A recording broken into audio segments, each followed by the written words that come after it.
წაბლანას ტრაგედიიდან 24 წელი გავიდა. თარიღთან დაკავშირებით მთავრობის თავმჯდომარე სხვა ოფიციალურ პირებთან ერთად ხულოში იმყოფებოდა. ძალიან მძიმე დღეა. მე სიმართლე გითხრათ პირველად ვარ. მანამდე არ ყოფილი ვარ არასდროს. მე 99 წელი კარგად მახსოვს, 9 აპრილიც მახსოვს.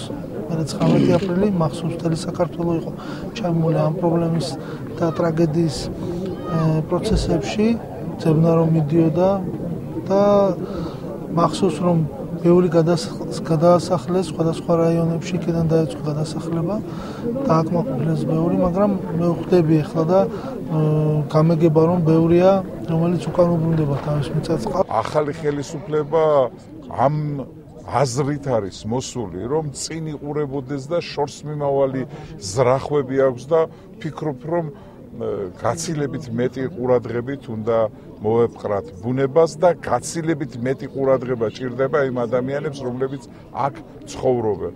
გასული საუკუნის ტრაგედიას რეგიონის ეკოლოგები იხსენებენ. მამუკა ფუტკარაძე ამბობს, რომ რეგიონში პრობლემური ტერიტორიები კვლავ არსებობს, თუმცა კრიტიკული მდგომარეობა არ არის. საშიშ ზონებად ფუტკარაძე თხილვანას და ბაკიბაკოს ტერიტორიას ასახელებს, მათთან მიმართებაში კონკრეტული რეკომენდაციებია შემუშავებული. მამუკა ფუტკარაძის ინფორმაციით ბოლო მიწისძვრის შედეგად რეგიონში მდგომარეობა დამძიმდა. დღევანდელი დღის მონაცემებით დაახლოებით 1300 განცხადებაზე არის ჩვენს გეოლოგიის სამსახურის მიერ რეაგირება გაკეთებული. ყველა გადაგზავნილია შესაბამის მუნიციპალიტეტებში, დასკვნებში მითითებულია ის რეკომენდაციები, რაც აუცილებელია. 2005 წელს დეტალური საინჟინრო გეოლოგიური კვლევა ჩატარებული და აჩვენა ამ ლაბორატორიულ დეტალურმა კვლევებმა, რომ ყოველთვის არის საშიშროების რისკი იმისა, რომ ეს თხილვანა არ არის რა მყარი გრუნტს არ წარმოადგენს და მოსალოდნელია ყოველ წუთში განვითარდეს გეოლოგიური პროცესები. გეოლოგი ტარიელ ტუსკია ამბობს, რომ მიმდინარე წელს გარემოს დაცვის სამმართველოში 1200 განაცხადია შესული, რომელთაც ჯანდაცვის სამინისტრო აჭარის მთავრობასთან ერთად განიხილავს.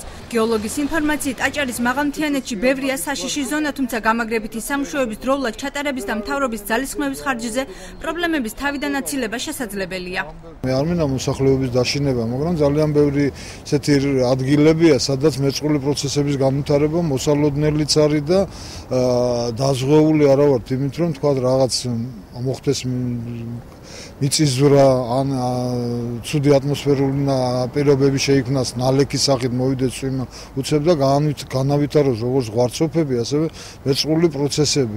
ჩვენ ამ წელიწადში, მარტო 2013 წლის იანვრიდან დღემდე გვაქვს 1200 განცხადება შემოსული, რომლის შესწავლა ხდება ადგილზე გასვლით, შემოწმებით, ხდება მათი რჩევა რეკომენდაციების დაწერა, რაც უნდა გააკეთოს როგორც ადგილობრივმა მოსახლეობამ, ასე მუნიციპალიტეტებმა, სადაც ვაგზავნით ამ განცხადებებს.